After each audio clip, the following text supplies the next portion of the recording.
कल्पना करो सुबह आँख खुलते ही तुम्हारा घर पानी में डूबा हुआ है, सड़कें नदी बन चुकी है और तुम्हारी जिंदगी एक पल में उलट पुलट हो गई है। ये कोई फिल्म का सीन नहीं है, ये है असम की हकीकत। अभी इस वक्त असम डूब रहा है और सिर्फ बारिश ही इसका वजह नहीं है। आखिर क्यों हो रहा है ये सब और कितनी बड़ी है ये तबाही? चलो इस सच को साथ में खोलते हैं।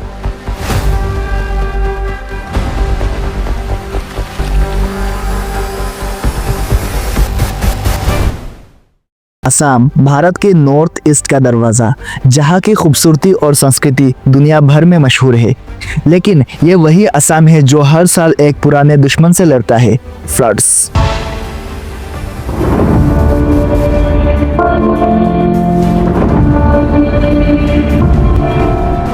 After witnessing massive loss due to heavy flood, the army and the paramilitary forces, Assam Rifles, continued their extensive flood. পানী আছে গতিকে প্ৰতিটো পথৰ এই দৃশ্যাংকলিকভাৱে স্বাভাৱিকতে ক'ব পাৰি যে গুৱাহাটী মহানগৰীৰ পৰিৱেশ হয়তো যদি গুৱাহাটী মহানগৰী আৰু এই ধৰণৰ যদি বৰষুণ হৈ থাকে তেতিয়াহ'লে পৰিৱেশ আৰু হয়তো অধিক অৱনমিত হোৱাৰ সম্ভাৱনা এই মুহূৰ্তত প্ৰকট হৈ উঠিছে। पूर्वोत्तर राज्यों में दिनों से लगातार हो रही बारिश और उससे नदियों में आई बाढ़ ने तबाही मचा दी है।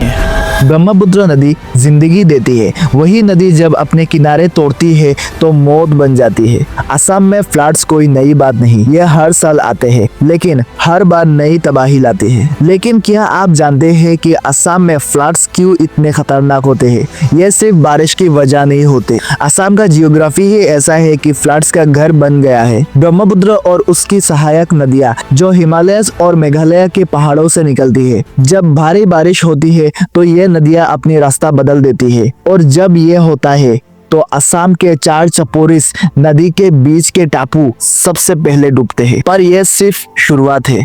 असम का फ्लड्स प्रोन एरिया भारत के एवरेज से 4 गुना बड़ा है। हर साल लाखों लोग अफेक्टेड होते हैं, हजारों घर बर्बाद होते हैं और इकोनॉमी को करोड़ों का नुकसान होता है। लेकिन 2025 का फ्लड कुछ अलग है। ये सिर्फ पानी नहीं, ये एक वार्निंग है कि हमें अब एक्शन लेना होगा।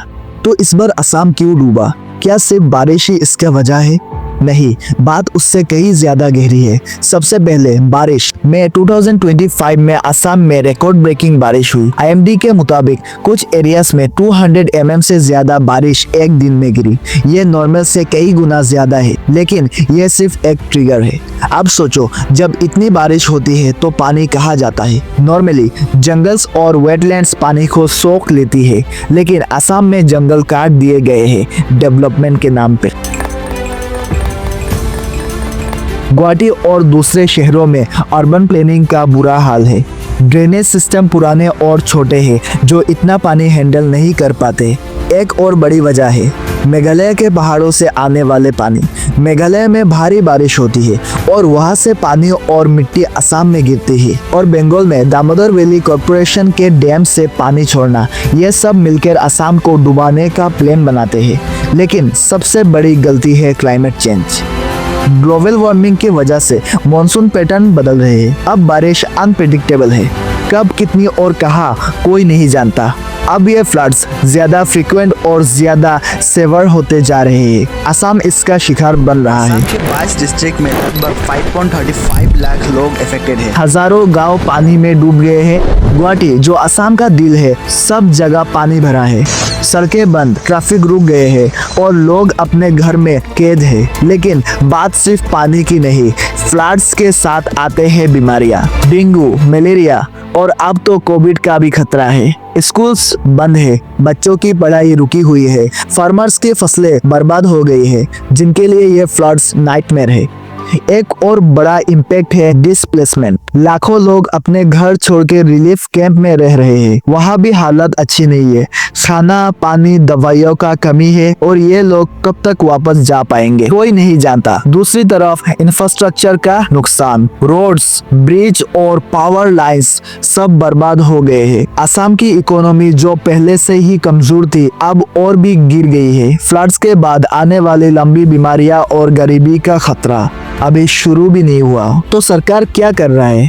असम सरकार ने तुरंत एक्शन लिया। CM हिमंता बिश्व शर्मा खुद फ्लड्स अफेक्टेड एरिया का दौरा कर रहे हैं। मिडल इसको मेडिकल कॉलेज में ले जाइए तो मैं बोलूँगा कि स्कैन वगैरह करना पड़ेगा।